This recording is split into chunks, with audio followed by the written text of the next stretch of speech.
नमस्कार। आज यहाँ पर SEE learning socio emotional ethical learning को लेकर के एक कार्यशाला हुई है, जिसमें एमोरी यूनिवर्सिटी से घेसला जी जो इंटरनेशनल लेवल पर सी लर्निंग को लेकर के बहुत ही एडवोकेसी कर रहे हैं। आज इस पीरामल स्कूल ऑफ लीडरशिप में राजस्थान, जम्मू कश्मीर, उड़ीसा, झारखंड के लोग यहाँ पर आए हैं। हमारे state level officers, RSCRT, SIEMAT, Samagra Shiksha से लोग यहाँ पर आए और आकर के उन्होंने सी लर्निंग पर जो काम किया है उस सी लर्निंग के एक्सपीरियंस उन्होंने सुनाए हैं। इस एक्सपीरियंस में बच्चे आए हैं स्कूलों से, हमारे टीचर्स आए हैं, हमारे ऑफिसर्स आए हैं जो सी लर्निंग को बहुत ही लार्ज स्केल पर ले जाना चाहते हैं और उन्होंने अपने अनुभव इस सी लर्निंग से क्या बदलाव हुआ है, किस तरीके का चेंज आया है, हमारी लाइफ कैसे आसान हो गई है, इस बारे में उन्होंने बात की है। तो मैं उन सभी लोगों को धन्यवाद देना चाहता हूं और ये एक बहुत महत्वपूर्ण प्रोग्राम है जो पूरे भारत के लिए बहुत ही इम्पोर्टेंट है। हमारे माननीय प्रधानमंत्री जी भी 21वीं सेंचुरी की बात कर रहे हैं। आधार पर हम चाहते हैं कि पूरे भारत में सी लर्निंग प्रोग्राम बच्चों के लेवल पर जाए और बच्चे उससे बहुत कुछ सीखें। So today I had this wonderful opportunity to visit the Piramal Foundation's training center here in Junjunu and to witness the extensive work that the organization is carrying on to promote C-learning in schools across, not only in Rajasthan but across India. And I am left with just incredible deep kind of feeling of gratitude to everyone that is involved here, and I'm so inspired by seeing how this program is being scaled, and I think that I'm actually very hopeful for the future after seeing what's happening. Monal है, मैं Piramal foundation में से बात करती हूँ और मुझे लग रहा है कि बहुत बड़ा जो मुद्दा है वो ये है कि 2047 तक हम हमारी कंट्री को, हमारे देश को कैसे डेवलप कर रहे हैं। तो फाउंडेशन ने इसमें पूरी तरह से सहयोग देना ये तय किया है, गवर्नमेंट को सहयोग देना ये तय किया है। और एक बहुत इम्पॉर्टेंट इसका एक पहलू है वो है सी लर्निंग प्रोग्राम। एमरी यूनिवर्सिटी के साथ इस पार्टनरशिप के द्वारा हम भारत के लिए और भारत के बच्चों के लिए ये ला रहे हैं। और एमरी यूनिवर्सिटी, पीरामल फाउंडेशन और सरकार, इन तीनों के जो एक्सपर्ट्स हैं ये मिलके ये क्लासरूम तक, स्कूल्स तक और SCRT और सीमेट जैसी जो संस्थाएं हैं हर स्टेट में इनके तक लेकर जाने का एक प्रण लिया था। तो 2019 में लिया था, लेकिन अब वो बहुत ज़ोरों से हम आगे बढ़ा रहे हैं। बहुत ही ग्रेटफुल हूँ कि हमें ये करने का मौका मिल रहा है हमारे बच्चों से।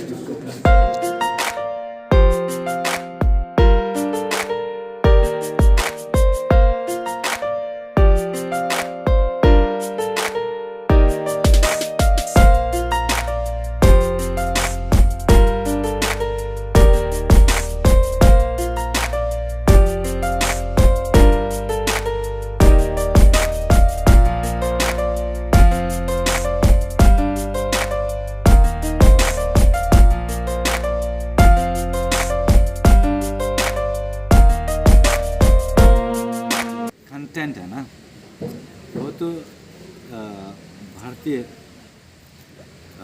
संस्कृति से संबंध रखता है, क्योंकि ये परम पावन दलाई लामा जी ने यानी उनका अध्ययन जो था सर ऐसा लग रहा है तो हम लोग शिक्षा नहीं वो हुआ है पहले नालंदा ट्रेडिशन के शिक्षक।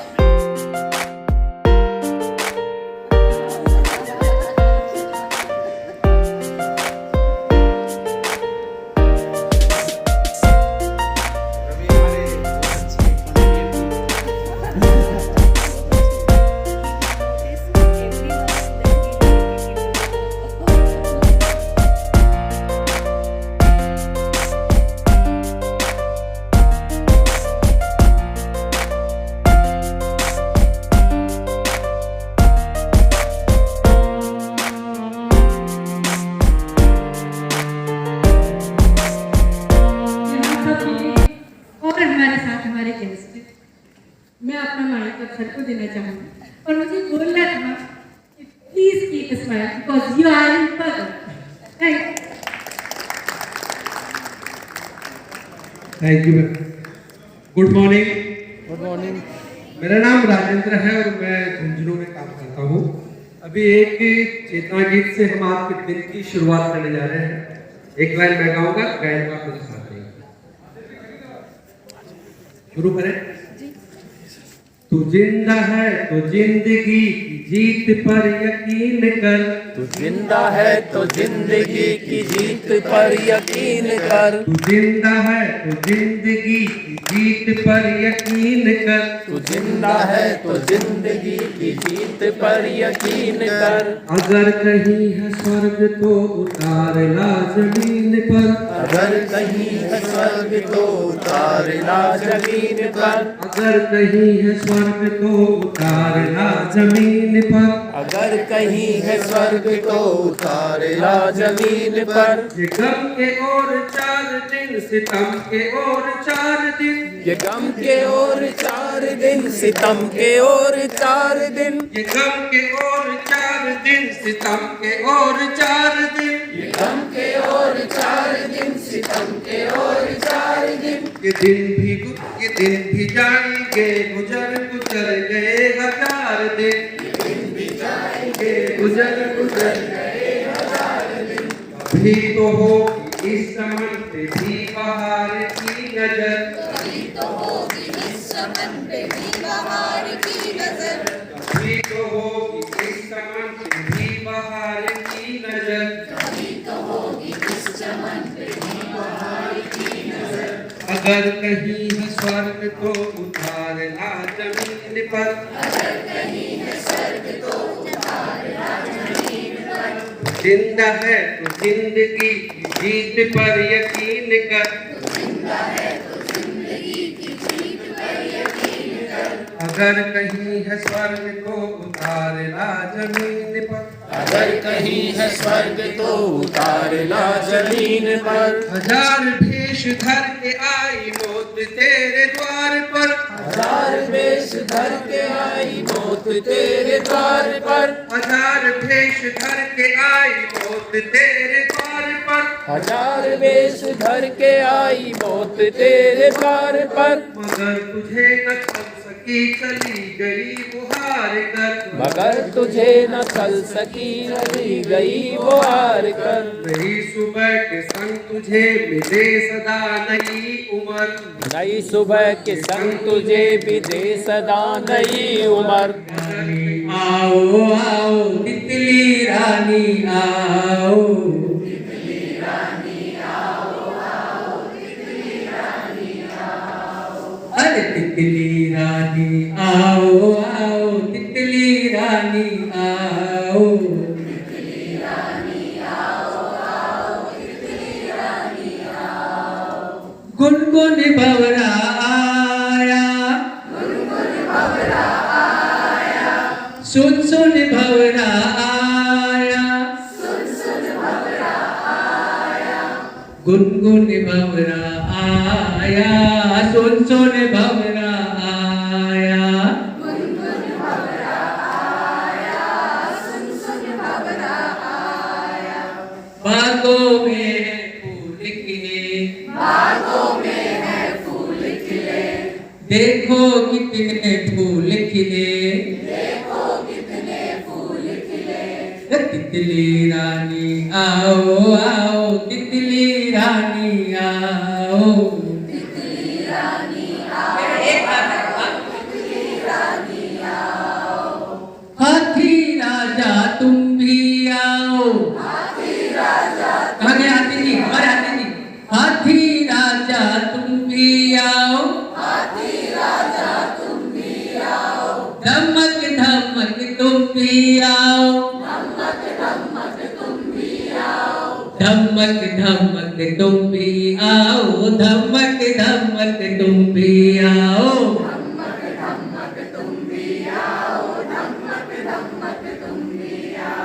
बागों में है फूल खिले, देखो कितने फूल खिले, तितली रानी आओ आओ, तितली रानी आओ,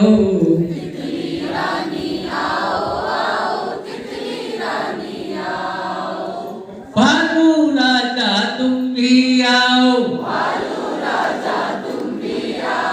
ठुमक ठुमक कर नाच दिखाओ, ठुमक ठुमक कर नाच दिखाओ, ठुमक ठुमक कर नाच दिखाओ,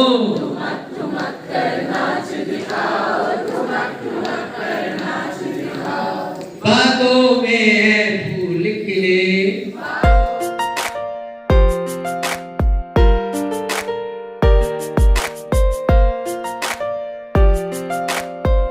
तो मैं मुझको ऐसे डिज़ाइन किया गया है कि यूथ में 21st सेंचुरी स्किल्स जो है वो इनकलकेट हो जाए।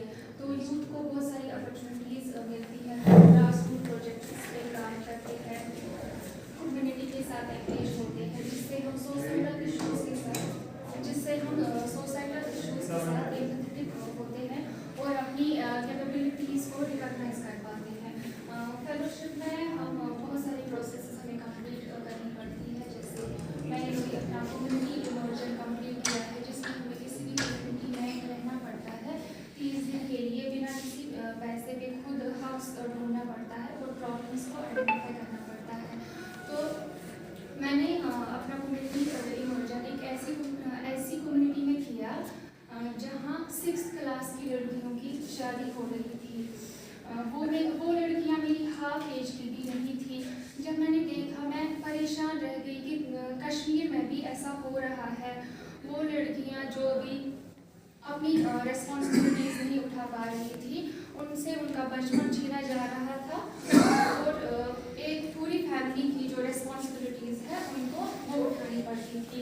उसके अलावा उनके साथ क्या होता था, स्कूल्स में उन्हें मोलेस्ट किया जाता था और मोलेस्ट उन्हें अपने ही टीचर्स किया करते थे, अपने जानने वाले टीचर्स मोलेस्ट करते थे और उन टीचर्स को उनके पेरेंट्स बहुत अच्छे से जानते थे, तो वो खुद को एक्सप्रेस नहीं कर पाते थे। तो मैंने क्या किया, मैंने वहाँ पे अवेयरनेस कैंपेन चलाया, जहाँ पे मैंने उनको गुड टच और बैड टच के बारे में उनको अवेयरनेस दी, उनको बोला कैसे हम खुद को एक्सप्रेस कर पाएंगे जब भी हमारे साथ कोई बैड टच करेगा। तो उसके अलावा वो एक ऐसा गांव था जहाँ अभी भी लोग जो थे विच क्राफ्ट, आपको पता है विच क्राफ्ट के बारे में, विच क्राफ्ट पे लोग बिलीव करते थे।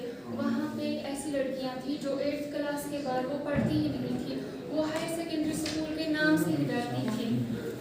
उन्हें बोला गया था कि यहाँ पे भूत प्रेत है। फिर क्या हुआ, जब मैंने जानने की कोशिश की तो पता चला उनको मेंटल डिसऑर्डर्स के कुछ सिम्टम्स थे। उसी वजह से उनको बोला जाता था कि इनमें भूत प्रेत है। फिर डॉक्टर के पास नहीं ले जाते थे, उन्हें बस फेथ हीलर को दिखाया जाता था। तो मैं कम्युनिटी में 4 लड़कियाँ ऐसी थी जहाँ मैंने ये आइडेंटिफाई किया कि उनको डिसऑर्डर्स है। उनके साथ मैंने डीप डाउन किया, कैथारसिस किया, जिससे वो इमोशनली ब्रेक डाउन हो गई और उनको फिर मैंने काउंसलर के पास मैं उनको लेके गई। उनमें से 2 लड़कियां अभी काउंसलिंग जो है वो ले रही है और हील कर रही है।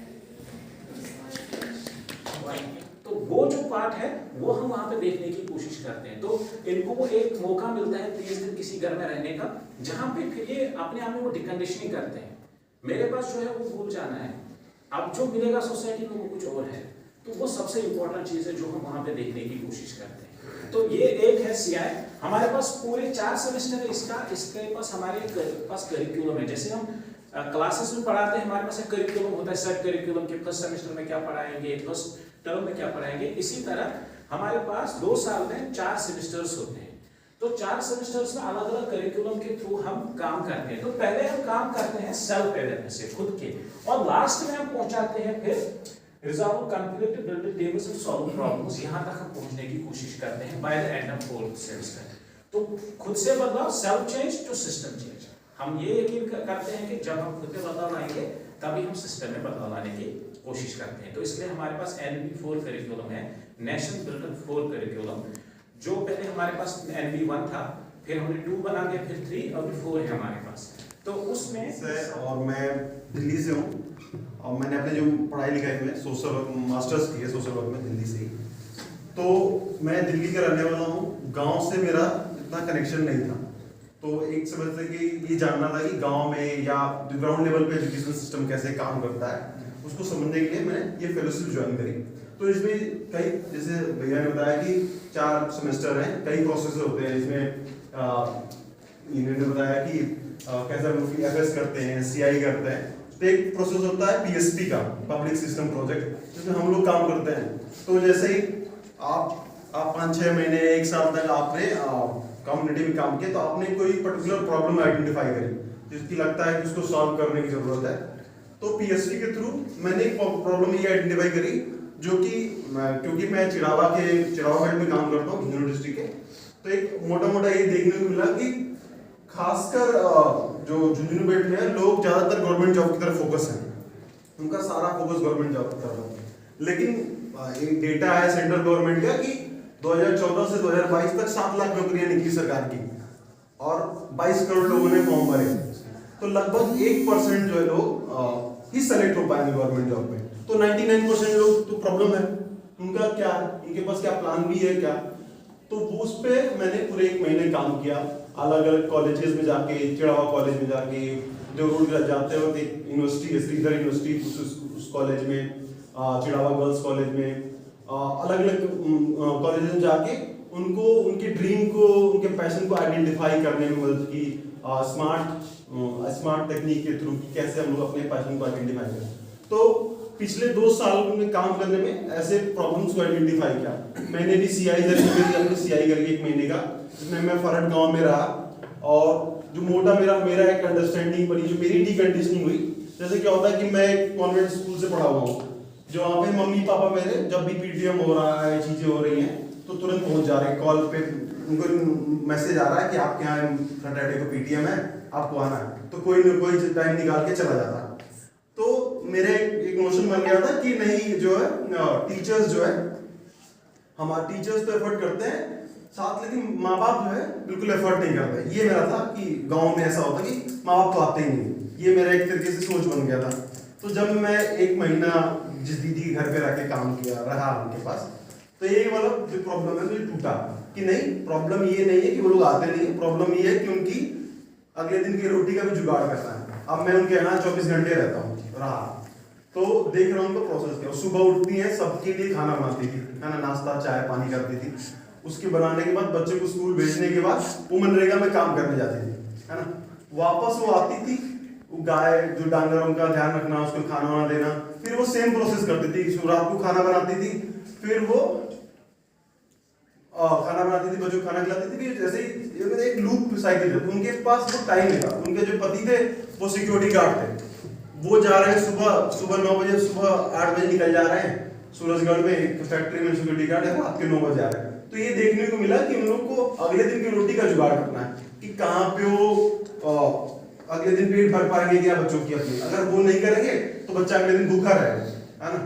तो मैंने देखा कि ये प्रॉब्लम ये नहीं है कि वो लोग आ नहीं रहे, प्रॉब्लम ये है कि उनको अपने टाइम नहीं उनके पास होता। हम आप लोग टीचर्स मैम से, कोई मैम से जो कि अगर आपको देखा जाए कि आप स्कूल से घर आते हो, फिर काम करते हो, फिर वही साइकिल चला हुआ। तो अगर कोई बुला दे टीचर की PTM, तो कहाँ से, तो वो टाइम निकालना उनके लिए क्यों आए, और उसका सारे पॉइंट्स तो आई थिंक सभी ने कवर कर दिए कि हम क्यों आते हैं और एज अ यूथ हम क्यों काम करना चाहते हैं। सबसे पहला तो यही है कि हमारी डीकंडीशनिंग होती है। हम एक शहर में पले बड़े बच्चे होते हैं और बहुत लाविश लाइफ होती है शायद हमारी, और सारी सुख सुविधा के बाद जब हम अपना CI वाला पार्ट करते हैं और FS भी साथ साथ करते हैं, तो वो एक हमारा जो माइंडसेट है वो कहीं ना कहीं बहुत सारे मिथ्स होते हैं वो टूटते हैं। जैसे कि हरीश ने बताया कि हमें लगता है कि पेरेंट्स आते नहीं है PTM में, शायद वो आना नहीं चाहता है, बट एक्चुअल में जब हम रहते हैं वहाँ पे तब हमें पता चलता है कि उनकी लाइफ कितनी कॉम्प्लिकेटेड होती है। हम लोग वहाँ पे CI में 30 दिन उनके यहाँ रहे हैं और हमें समझ आया कि वो हर दिन एक जद्दोजहद करते हैं, मतलब सुबह उठते हैं, और खासकर की महिलाएं, यहाँ की महिलाएं, मतलब सुबह मैंने ये नोटिस किया कि सुबह उठने से लेकर 5 बजे उठने से लेकर शाम को सोने तक उनकी लाइफ इतनी ज़्यादा मेस्ड होती है और इतना काम मैं खुद थक जाती थी। मतलब I also wanted to contribute, but उस काम करते करते मैं इतना थक जाती थी कि मैं एकदम बैठ जाती थी, पर उनके मतलब चेहरे पे शिकन नहीं आती थी। तो इस वजह से ये मैंने आइडेंटिफाई किया अपने 30 दिन के CI में कि मुझे लगा कि मुझे इनको एक प्लेटफॉर्म देना चाहिए, एक ऐसा प्लेटफॉर्म, एक नॉन जजमेंटल प्लेटफॉर्म जहाँ पर ये खुलकर खेल सके सारी महिलाएं और अपने आप को जान सके, अपने साथ समय बिता सके, क्योंकि इनके पास इतना समय नहीं होता कि खुद के लिए समय निकाल कर कुछ अपनी जो उन्हें पसंद है वो पैशन को फॉलो करें, कुछ भी करें। तो इस तरीके से मैंने एक छोटा सा इवेंट ऑर्गेनाइज किया था और वो हमारे it was a fund raising event जहाँ पे हमने सारे गांव में मैं गई एक एक घर में और उनसे बात करी और उनसे जो भी उनका कंट्रीब्यूशन है वो लिया, और उसके बेसिस पे हमने एक छोटा सा इवेंट ऑर्गेनाइज किया जिसमें हमने एक खेल प्रतियोगिता नहीं कह सकते हैं, बट एक प्लेटफॉर्म दिया जिसमें महिलाएं खुलकर आकर खेली। और यकीन मानिए, मुझे यकीन नहीं था कि वहाँ पे 20 या 10-20 महिलाएं भी आएंगी, पर वहाँ पे लकीली 250 जो महिलाएं हैं वो आई और अपना पार्टिसिपेशन उन्होंने दिया।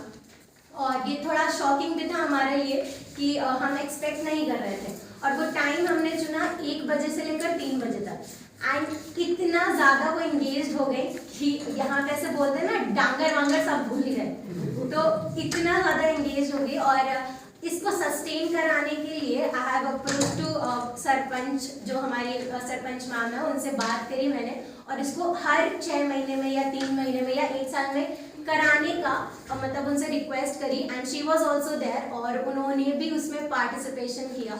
सो it was my problem identification कि महिलाएं खुद को समय नहीं दे पा रही हैं, तो उनको किस तरीके से हम प्लेटफॉर्म दे सकते हैं।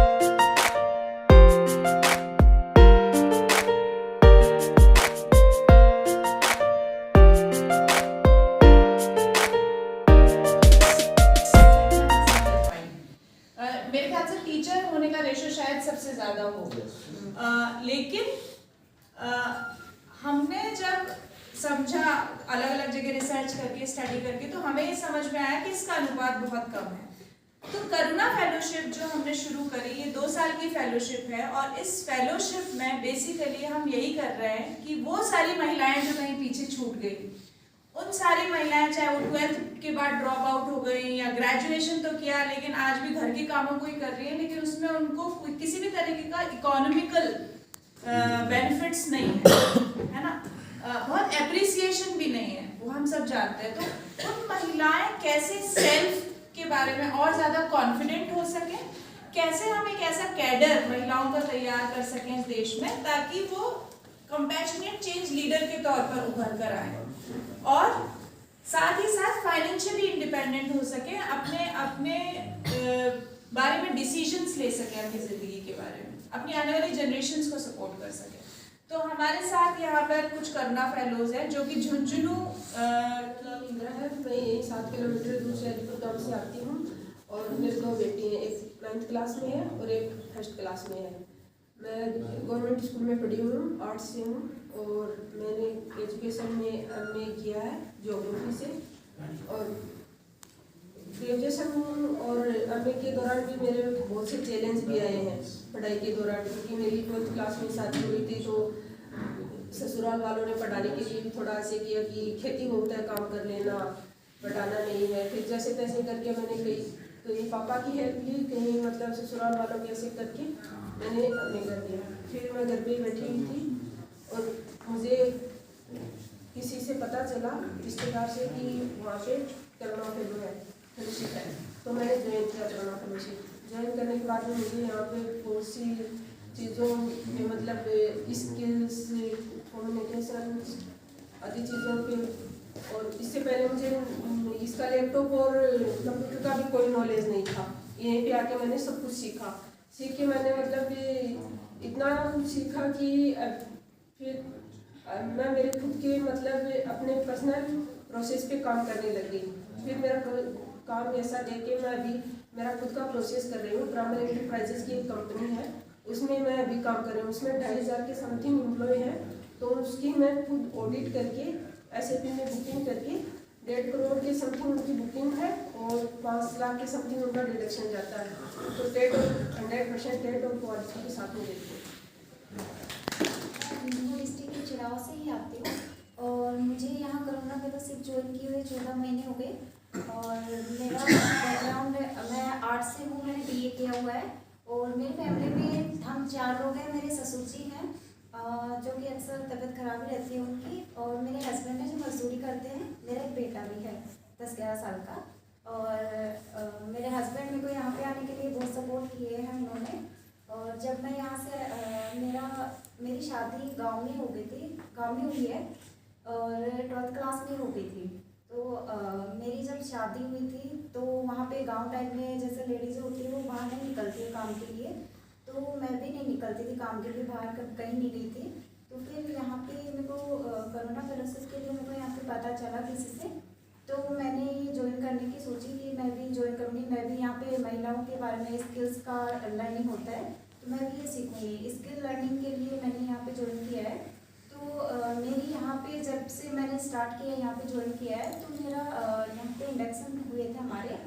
तो इंडक्शन में हमने हमारा खुद में ही कम्युनिकेशन, खुद में ही हमारा जो बोलने का, बात करने का तरीका है, एक दूसरे से अपन कैसे कर सकते हैं वो हमने सीखा है। तो हमारी वर्कशॉप हुई थी RBC की, सील की, 5 पिलर्स की हुई थी और कॉन्फ्लिक्ट मैनेजमेंट का हमारा सेशन हुआ था। और हमारे जो और भी सेशन हुए थे वो सारे इम्प्रूव की हमारी क्लास हुई थी इंग्लिश स्पोकन पे। और टेली का अभी हमारा सेशन चल रहा है। टेली का हमें बस नाम सुना था कि टेली क्या होता है, अभी हम टेली का कोर्स भी सीख रहे हैं। और SAP का भी SAP प्रोसेस भी है हमारे, जिसमें मैं वेंडर पेमेंट का करती हूँ और HR प्रोसेस का भी मैं करती हूँ और वेंडर कोड मैं क्रिएट करती हूँ। तो SAP का हमें पता नहीं था पहले कि SAP में क्या काम होता है, नाम भी नहीं सुना था पहले। तो यहाँ पे आके मैंने SAP का देखा और सुना, किया, उस पर काम। अभी मैं सारा काम SAP पे कर लेती हूँ। जैसे मेरा आर्ट्स बैकग्राउंड है तो SAP मेरे मतलब पढ़ाई से, स्टडी से बहुत ही अलग है। तो यहाँ पे आके हमने सीखा और यहाँ पे बहुत सपोर्ट करते हैं और बहुत आराम से मैंने MA सोशियोलॉजी से कंप्लीट किया है और मैंने इधर झुंझुनू से पूरी पढ़ाई कंप्लीट की है। मेरी फैमिली में 9 सदस्य हैं, मम्मी है और भाई और उनकी फैमिली है। पापा नहीं है, 2022 में पापा की डेथ हो गई थी। उसके बाद मैं ना एक ट्रॉमा में चली गई थी, मतलब खुद को रूम में बंद करके रखती थी, ना किसी से बात करती थी, ना बाहर निकलती थी। फिर मेरी फ्रेंड्स के थ्रू मुझे करुणा फेलोशिप के बारे में पता चला, तो मैंने यहाँ अप्लाई किया। यहाँ पे पता चला कि आप वुमेन स्किल लर्निंग के साथ साथ मतलब स्किल डेवलपमेंट होता है। यहाँ पे जब ज्वाइन किया तब हमारे अलग अलग सेशंस हुए, जिनमें सील, NBC, जिनका हमें नाम तक नहीं सुना था, उनके बारे में हमें पता चला। अभी उनको हम साथ में लेके चल रहे हैं। जैसे उनमें हमारे सेशन हुए, उनमें हमारे अलग अलग PLC भी हुए, उनमें एक ग्रुप में हमें टास्क मिलते थे और हम कंप्लीट करते थे। उनको अभी भी साथ में लेके चलते हैं। जैसे पहले अपन किसी को कुछ भी बोल देते हैं तो वो पता नहीं चलता ना कि सामने वाला क्या सोचता है उसके बारे में। तो ये हमें सेशंस के थ्रू पता चला कि हमें अगले को इस टाइप से बोलना चाहिए कि उसे बुरा भी ना लगे और अपना भी काम कंप्लीट हो जाए। तो ये हमें सेशन के दौरान ही पता चला, पहले नहीं था। पहले हाँ बस बोल दी अपनी बात, अगले को कुछ फर्क पड़े या ना पड़े। अभी मैं रिम्बर्समेंट में काम करती हूँ, जिसमें 2 प्रोसेस हैंडल करती हूँ।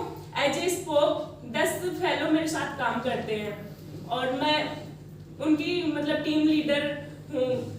और हमारा काम के साथ साथ हमें अलग अलग मतलब लर्निंग भी सीखने को मिलती है।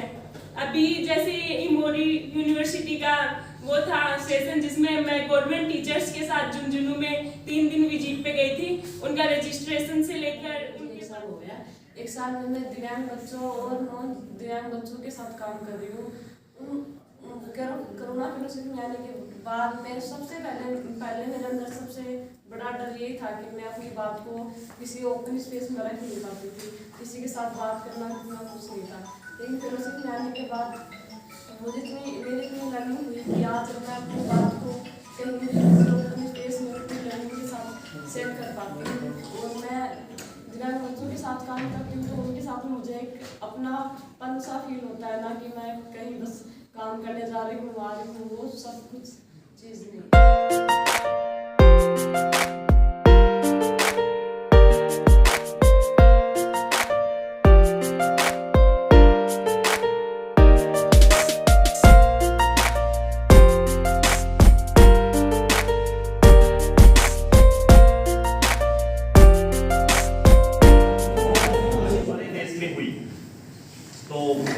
शेयर करेंगे क्या एक बड़ी चीज है जिसको हम हमेशा याद रखेगा हमारा देश?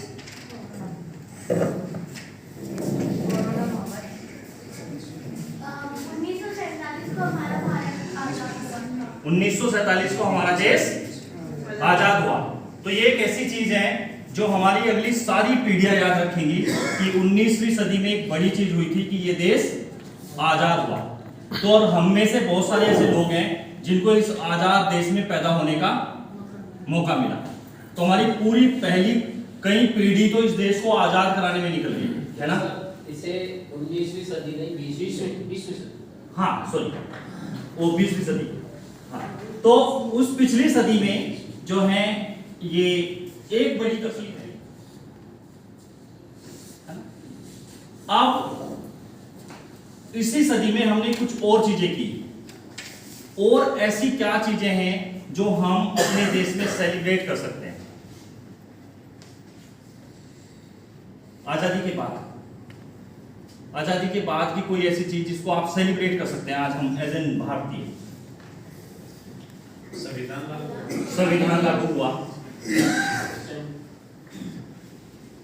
हमारे देश में मैनेजमेंट की ट्रेनिंग के लिए IIMs बने, IITs बने और हमारे एम्स बने, हमारे जी डिजिटलाइजेशन हुआ, उदारीकरण हुआ और हमारे परमाणु बम, हम न्यूक्लियर पावर बने, है ना? लेकिन उसके आगे बढ़ करके अगर हम आजादी के 100 साल बाद, है ना, 2047 में हम क्या सेलिब्रेट कर सकते हैं? तो वो सेलिब्रेशन के बहुत सारे पॉइंट हो सकते हैं कि हम क्या सेलिब्रेट कर सकते हैं। हमने अभी तक इसरो सेलिब्रेट किया है अपने देश में, हमने IIMs, IITs सब सेलिब्रेट किए हैं। लेकिन 100 साल बाद आजादी के बहुत सारी चीजें हो सकती है जिनको हम सेलिब्रेट कर सकते हैं। लेकिन पिरामल फाउंडेशन एक चीज को सोचती है कि क्या हम अपने गवर्नमेंट इंस्टीट्यूशंस को सेलिब्रेट कर सकते हैं?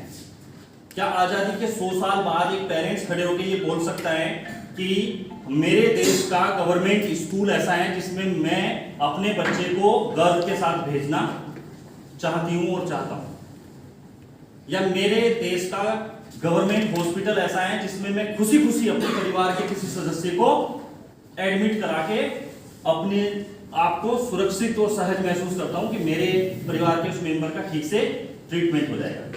तो इन विजन के साथ में पिरामल फाउंडेशन का ये जो स्कूल है, ये school of education and system change है। तो स्कूल ऑफ एजुकेशन में हम हमारे देश में आज भी एजुकेशन में बहुत सारी फाउंडेशनल लर्निंग लेवल पे प्रॉब्लम है। बच्चों को पढ़ना नहीं आ रहा है या बच्चों को गणित नहीं आ रहा है, बहुत सारे ऐसे बच्चे हैं। लेकिन ये जो स्कूल ऑफ एजुकेशन है ये 21st सेंचुरी जिसमें हम जी रहे हैं उसमें हमें नई चीजें क्या शामिल करने की जरूरत है अपने एजुकेशन सिस्टम में, उसकी बात करता है। तो हम ये मान के चल रहे हैं कि जो हमारी करंट वर्क फोर्स है किसी भी सिस्टम में, they are solving the today problem.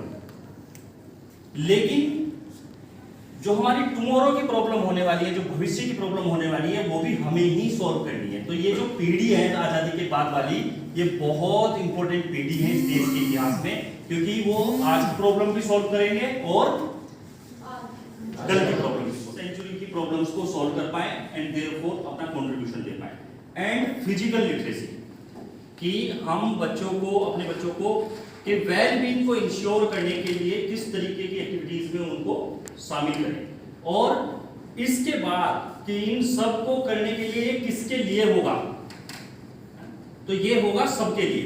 तो सबके लिए के लिए जरूरी है इंक्लूसिव अप्रोच। तो स्कूल ऑफ इंक्लूजन एक उसका हिस्सा है, जहां पे हम जो हमारे डिफरेंट एबिलिटीज के जो बच्चे हैं और जो भी इंडिविजुअल हैं, हम कैसे ऐसा एक मॉडल बनाएं जहां पे हम इंक्लूसिविटी को प्रमोट कर सकें, जहां हमारे हर तरीके के बच्चे एक साथ एक स्कूल में, एक क्लासरूम में बैठ करके पढ़ सकें।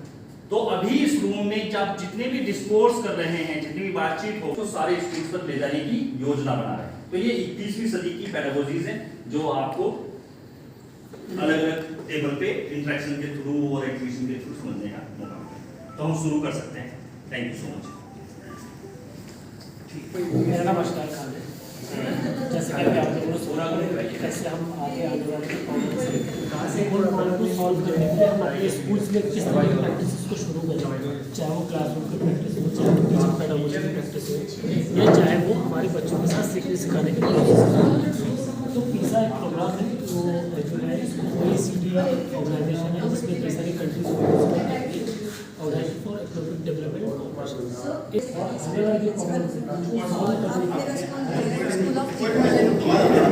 स्कूल ऑफ इंक्लूजन का मतलब जैसे मैंने बताया था स्टार्ट में ही कि यहाँ पे हर टाइप के बच्चे पढ़ते हैं, CWSM और नॉन CWSM। तो ये एग्जिस्टिंग स्कूल था, इसको हमने कन्वर्ट किया इंक्लूजन स्टार्ट करने से हमारे अंदर क्या क्या चैलेंजेस आया और क्या चीज़ है इंक्लूजन और क्यों सोचा गया इंक्लूजन के बारे में, ये सारी चीज़ें आज हम आपके साथ डिस्कस करेंगे। तो बेसिकली जैसे कि हम देखते हैं कि पूरे इंडिया में 3.5 करोड़ पीपल्स जो है वो डिसेबल्ड है, ठीक है।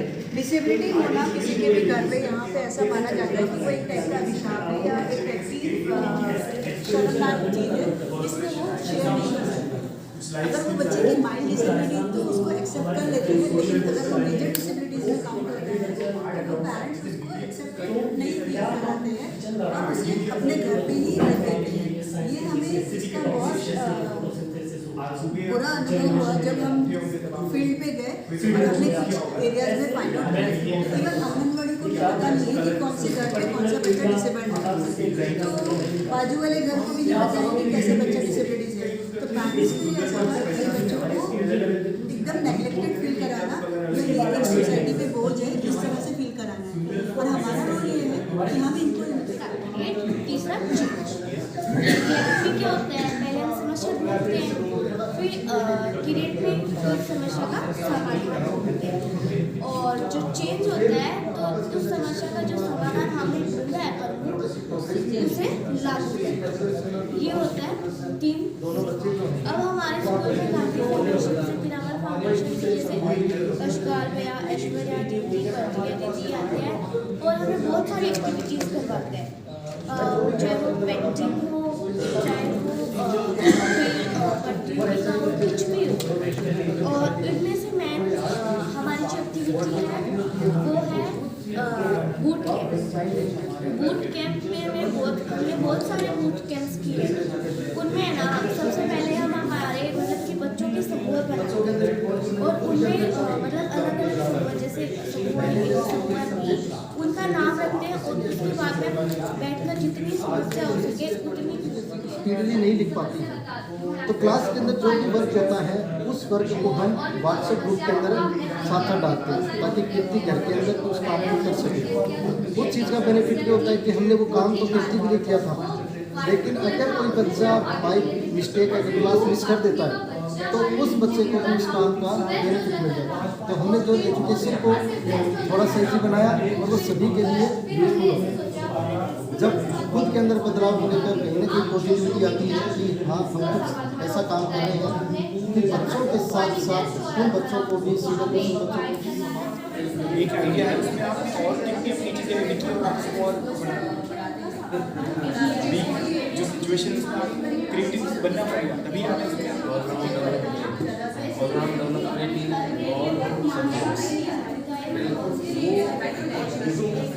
स्किल आपको जो क्रिटिकल थिंकिंग है कम्युनिकेशन है वो सीखना पड़ेगा वरना आप कहीं ना कहीं जो पीछे रह जाए इसलिए वो ज़रूरी है। Vision is to take this social emotional learning to all these 4,400 schools. For that, the state requested the whole consortium to create a curriculum. So we came up with a social emotional learning curriculum. So this is named as Harsh Johar. So Harsh means happiness and Johar is as the greeting of Jharkhand. So we've created 2 sets of such books. One is for grade 1 to 5. The other one is for 6 to 12. So this is a contextualized, Jharkhand contextualized curriculum on social emotional learning that is running as of now in 121 schools and reaching out to, as I said, 10 lakh students in Jharkhand. The program actually started with one of the national mandated project program called School Health and Wellness Program. This was led by NCERT. And when we started the project, since we didn't have a lot of, we jumped to that after a year, 1.5 years. But we started with the School Health and Wellness Program and we included 5 contextualized modules in this whole program, जिसमें से एक social emotional learning था. तो teacher modules में it was reached out to 74,000 teachers of Jharkhand. There was a course also on Diksha that was developed in social emotional learning. That also reached out to somewhere around 90,000 teachers in Jharkhand. So this was the program which actually started the whole regime of SEL in Jharkhand. And since it's a state-owned program, the stakeholders, the bureaucrats, as I said, the 5 people, they advocate it at the national levels also.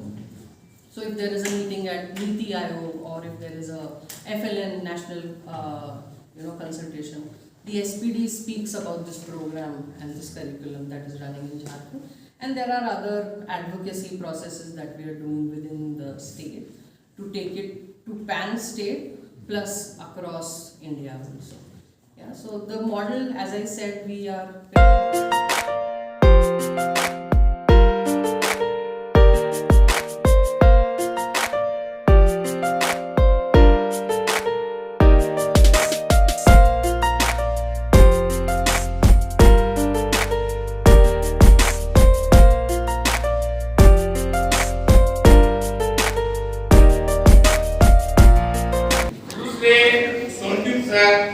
जो compassion centre के सी learning के assistant director हैं वो हमारे साथ में हैं।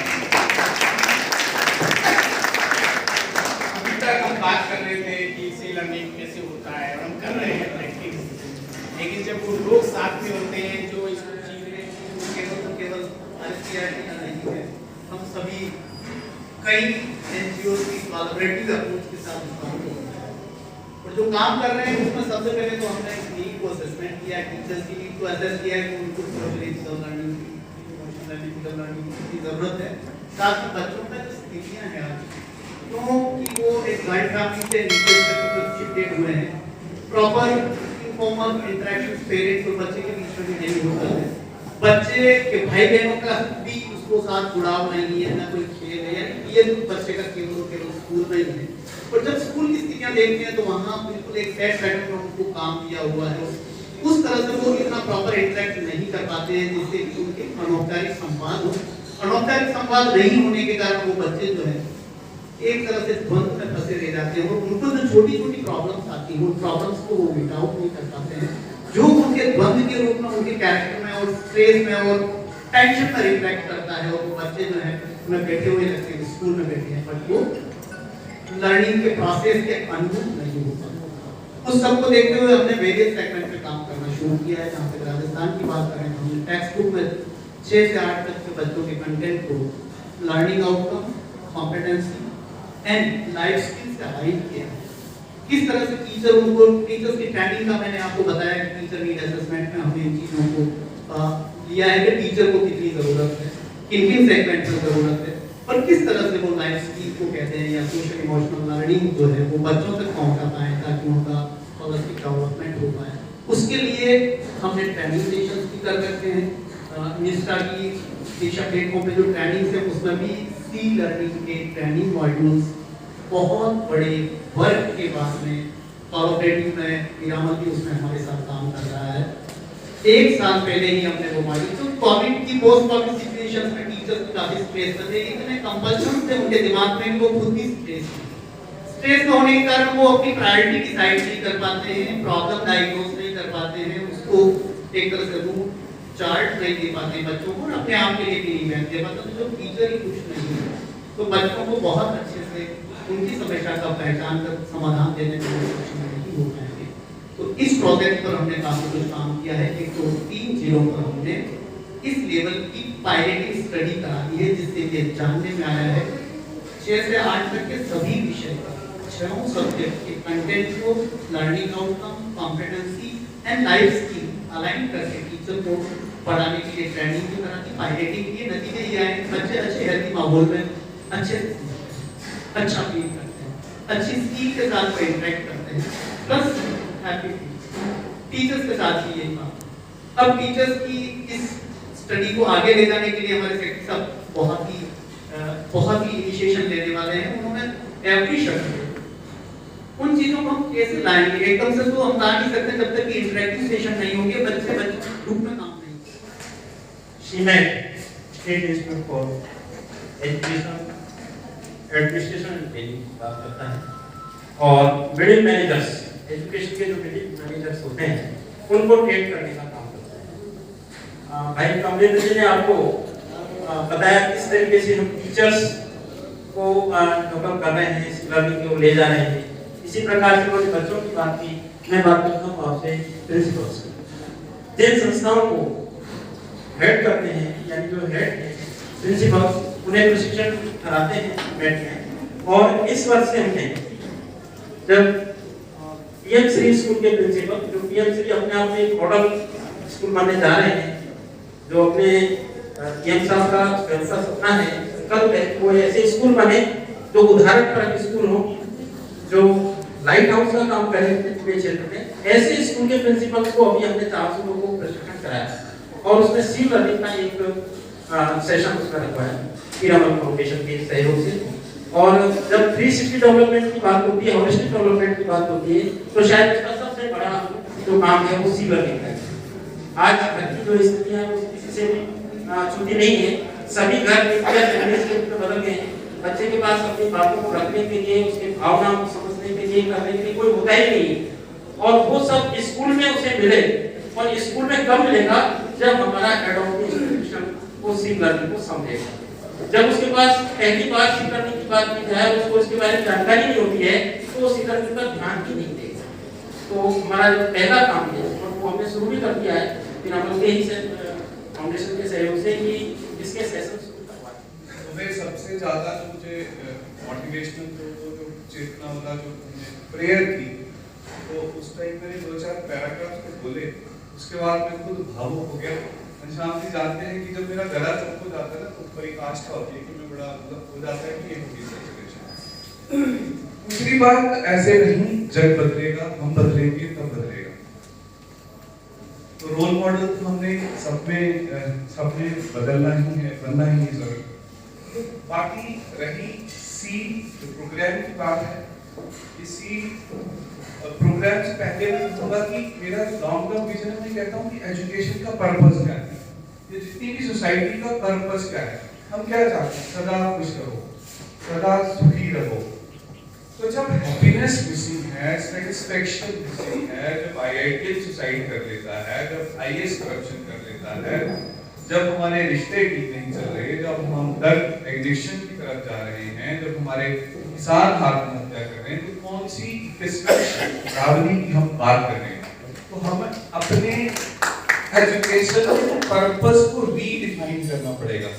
तो पर्पस एक ही है, सदा खुश रहो, सुखी रहो, इतने ताम झाम की जरूरत नहीं है, साथ रहो। तो मुझे लगता है सी लर्निंग का भी वही उद्देश्य है कि एक दूसरे का हाथ पकड़ो, अपनी भावनाओं को समझो, अंतर्मुखी हो जाओ और सुखी रहो, है ना। आज भी हम देखते हैं कि स्कूल की घंटी बजते ही बच्चों के चेहरों पे अजीब सी मुस्कुराहट, खुशी, वो खुशी स्कूल से जाने की है। मैं चाहता हूं कि वो खुशी स्कूल आने की है। वो स्कूल के बंधन से छूटने की खुशी ना हो। वो जब छुट्टियां पड़े तो बच्चे के चेहरे पे जब तक उदासी ना हो, हमारे स्कूलिंग सिस्टम का जो पर्पस है वो बिल्कुल डिफीटेड है। मैं अपने से बात नहीं कहता, आप गूगल में डाल के देख लीजिए। गूगल एक ग्लोबल एल्गोरिथम की बात करता है। आप गूगल में डालिए स्कूल्स मेक मी फील, वहां पे निकल के आएगा, मेरे साथ शेयर करिएगा, वहां निकल के आता है schools make me feel idiot, mean, depressed, इस तरह से। तो मतलब ओवर द इयर्स कहीं ना कहीं हमारे स्कूलिंग सिस्टम में एक बहुत बड़ी कमी रही है। हमारे स्कूलिंग सिस्टम ने सोशल इमोशनल लर्निंग को बहुत पीछे रखा है या टोटली इग्नोर किया है। हमारे स्कूलिंग सिस्टम ने फाउंडेशनल लिटरेसी और न्यूमरेसी, इंटेलेक्चुअल डेवलपमेंट को बहुत अहमियत दी है, और उस अहमियत के बावजूद, उस प्रायोरिटी के बावजूद आज हम देखते हैं कुछ भी नहीं बदला और हमने प्रॉब्लम्स ले आई हैं। तो मुझे लगता है इस उद्देश्य के साथ, इस एम के साथ स्कूली बच्चे खुश रहे, स्कूल आके खुश रहे, स्कूल की छुट्टी होने पे उदास हो, सी लर्निंग कहीं ना कहीं उस एम में बहुत अच्छी तरह से फिट बैठता है, होलिस्टिकली डिफाइंड है। इसीलिए मुझे प्रोग्राम बहुत अच्छा लगा और मैं चाहता हूँ कि ये कॉम्प्लीमेंट बने। आपने कितनी बड़े सारे टीचर्स ने ये जिक्र किया कि जब भी कोई एक्टिविटी होती है सी लर्निंग की तो बच्चे उत्सुकता के साथ देखते हैं। तो क्यों ना ये उत्सुकता उनकी डेली बनी रहे, क्यों ना इसी खुशी और इसी एक्साइटमेंट के साथ वो हर क्लास को, हर लेसन को दे, एजुकेशन के पर्पस को थोड़ा थोड़ा रीडिफाइन करे, उनकी इमोशनल डेवलपमेंट पे बात करे। और बड़ी इंपॉर्टेंट बात, हमारे जो एडमिनिस्ट्रेटर्स हैं, जैसे सर ने कहा जो सीआरटी राजस्थान से कि हम एडमिनिस्ट्रेटर के, अब फॉर्चुनेटली इनके जो एडमिनिस्ट्रेटर हैं, सेक्रेटरी साहब, वो रिसेप्टिव हैं, वो समझदार हैं, वो समझते हैं। और कुछ लोग ऐसे हैं जिनके बच्चे स्कूल वाली एज में हैं, वो भी समझते हैं। जिनके बच्चे अब्रॉड सेटल्ड हैं वो नहीं समझते ये पीड़ा क्या है, ये दुख क्या है। जिनके बच्चे अच्छे अच्छे स्कूल में पढ़े हैं वो भी नहीं समझते। तो हमें उनको समझाना है जो एडमिनिस्ट्रेटर्स हैं कि कितना ये इम्पोर्टेंट है। और जो एजुकेशनल आउटकम्स हैं, अगर हम ऐसी चीजें बताएं कि हैप्पीनेस के साथ क्रिएटिविटी लिंक्ड है। खुश होगा बच्चा तो इनोवेटिव सोचेगा, डिप्रेस होगा तो नैरो माइंडेड सोचेगा। फिर हम ये बताएं कि जितनी भी सोशल प्रॉब्लम चल रही हैं, चाहे वो ड्रग एडिक्शन है, चाहे वो सेल्फ हार्म है, चाहे वो जो बुलिंग है, ये सारे मनोवैज्ञानिक या मनोसामाजिक इश्यूज हैं, ये सारे मानसिक इश्यूज हैं। तो आप इस पे एड्रेस करो, तो अलग से आपको ड्रग डी एडिक्शन पे कोई काम करने की जरूरत नहीं है। वेलबींग को सुधारो तो ये सब कुछ सुधर जाएगा। मेरी हिंदी खास अच्छी नहीं है, उससे आपसे क्षमा चाहता हूँ। इंग्लिश में यानी मिक्स करके कह देता हूँ थोड़ा थोड़ा। So first of all, let me begin by just expressing my deep joy and gratitude for the presence of the government officials here, as well as other distinguished scholars, the personnel from the Pyramid Foundation, students who are here. It's a real joy for me to be here to share a few words with you about C-learning.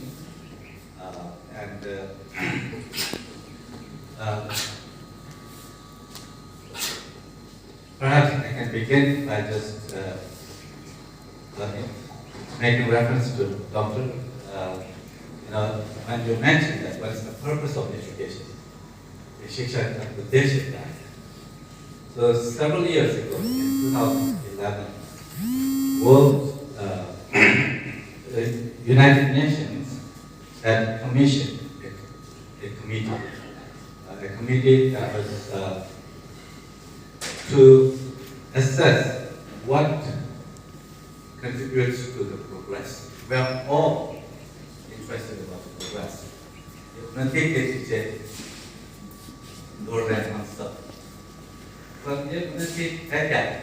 विकास ऐसा, progress. For long, the progress was measured by the external achievement, wealth, perhaps, primarily material. But this committee of scientists, political officials, as well as economists, they came to the conclusion that the external progress itself cannot be measured. The external material development itself cannot be the measure for progress. Progress, after all, why are we seeking external progress? It's for happiness, that you mentioned, right? हम सब यानी जीवन में खुश चाहते हैं।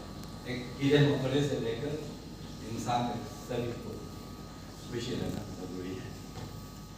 मगर खुशी कहाँ से मिलती है? External development is very important, of course, but it's not enough. If the material development itself was the measure for happiness, then the most developed countries, you should see the comparable happiness. But when you look at the developed countries, United States, despite all that progress in material growth that world has made, you see, when it comes to quality of life, people have actually tremendous degrees of pain, suffering, emotional suffering is probably more intense in developed countries like United States, Japan, like kind of the rate of suicides you can see there. But also, even if you take one profession that may be a measure of success in our minds, let's say the physician. Like here in India, many parents we tell our children to be doctor or the engineer, and like all the professions that we associate with happiness and success. But I learned many years ago, one profession, like in America, that has the most inner problems, mental problems, struggles in life. That is the healthcare profession, doctors. Every year in America, they say that 300 to 400 physicians commit suicide. America is not like India. Here we have 1.3 or 4 crore people. Right? In America, it's about 3.5 million people or so, and the physicians very small number of that. But to have 300 to 400 physicians committing suicide every year, which is basically about 2 to the classes that any medical school would have in any years. So you can see that material development itself is not the primary kind of factor when it comes to happiness.